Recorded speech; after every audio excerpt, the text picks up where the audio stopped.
Know that feeling when you want to watch an anime but you can't remember the name? Well, multiply it by a harem and you just might know the agony of knowing the name of an anime and never being able to watch it. Unless, you do some illegal shit, but then there's the possibility of going to jail, and we all know what happens when you go to jail. Don't drop them. Okay, maybe I'm overreacting, but you get the point.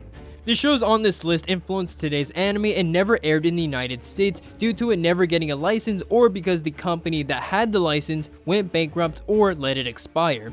When I made a video about Ashido no Jo, it made me curious to find out if there were other anime made in Japan that heavily influenced today's anime, with most Americans having no idea it exists because it's not licensed. If you're looking for anime to watch, this is the worst possible video you could have clicked on, so get ready for the list of the 5 legendary anime you can't watch legally.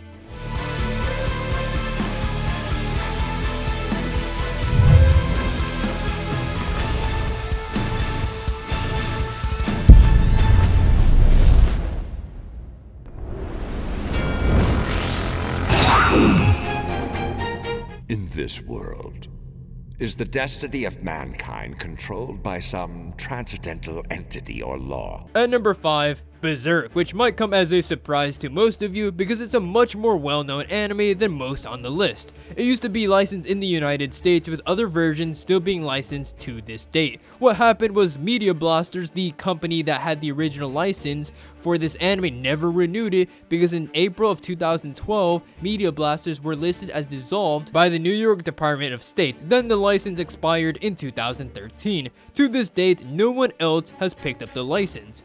I think it's still a pretty good anime to watch, but because the anime was left unfinished, no one decided to pick it up.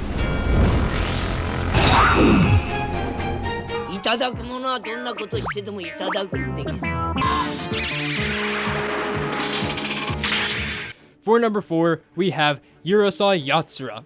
This anime aired from 1981 to 1986. This show is one of the most influential anime and manga in history, with a lot, if not most, anime even during today's date using some of the cliches it started. Urusei Yatsura started the whole plain male character meets a girl with powers, then her and the girl he grew up with fight over him. If you're a long-term anime fan, you know what I'm talking about. Even though a lot of people say that this type of anime is sexist, the one who started it was a female mangaka known as Rumiko Takahashi. She also made other well-known manga like Inuyasha. Urusei Yatsura did not age well, I mean at all. I tried watching it and it's pretty bad. The episodes are paced way too fast, which gives it a cheap feeling. And to make things worse, it has self-contained stories, meaning once you get introduced to the characters, you can skip to any episode and it won't make a difference. This makes the show repetitive. Don't get me wrong, I thought some of the parts in the anime were hilarious and I ended up laughing my ass off multiple times. But still, it makes it a nightmare if you try to watch multiple episodes in one sitting. The anime used to be licensed here in the United States like Berserk, but eventually the license expired without it ever being renewed.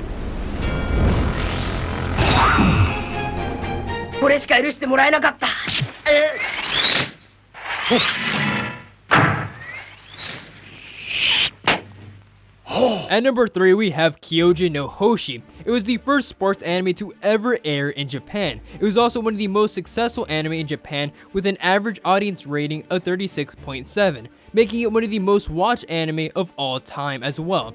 Despite how popular it was, there is very little knowledge of it in the United States, with it not even getting an English sub illegally. I barely found this anime online at all, and the only reason why I was able to find it was because I searched Google in Japanese. From there, you can watch it.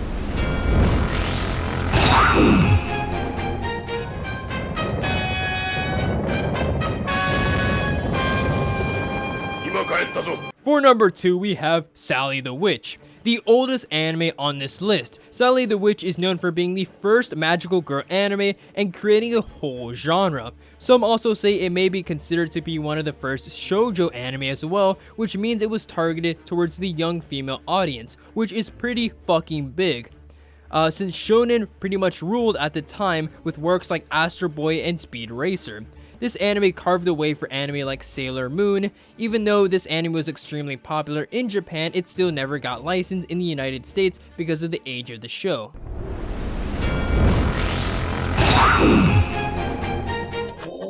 のパンチだ。見つけたぞ。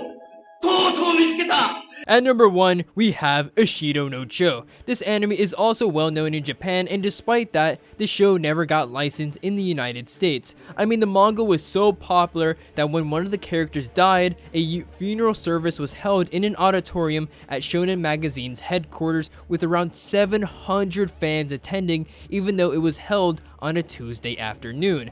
Not even Iron Man had a funeral like that, so you know the fans were dedicated.